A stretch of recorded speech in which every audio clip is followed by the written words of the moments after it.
Hello everyone, আসসালামু আলাইকুম। কেমন আছেন সবাই? সবার ঈদ কেমন কাটতেছে? আমি এখন এমন একটা জায়গায় আছি, দেখেন, এটা হলো চক। আমি হাইটা হাইটা একটু বাজারে যাবো। একদম নীরব, কেউ নাই এই মুহূর্তে, কারণ এই সময়টা থাকার কথা না। একটু আগে ঈদের নামাজ শেষ হইলো, সবাই হয়তো এখন বাড়িতে। আর ঈদের দিন নামাজ পড়া সবাই বাড়িতে আছে। একটা গরু দিয়ে রাখছে দিকে, গরু ঘাস খাওয়ার লেগে। আর চারিদিন ফাঁকা, বাড়ি ঘর আছে দূরে দূরে। ওই যে রোদ অনেক, এই যে চারিদিকে যদি আমি দেখাই, বাড়িঘর অনেক দিক দূরে, শুধু চক আর চক। এই যে আসলে গ্রামের এই পরিবেশগুলা অন্যরকমই লাগে।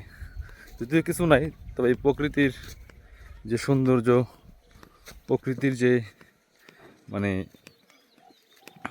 কাছ থেকে শিহরণ প্রকৃতির, এগুলো আসলে এটা অন্যরকম ভালো লাগা। একদম কোলাহল মুক্ত, কোনো চিল্লাফাল্লা নাই, হাউকাও নাই, একদমই অন্যরকম পরিবেশ।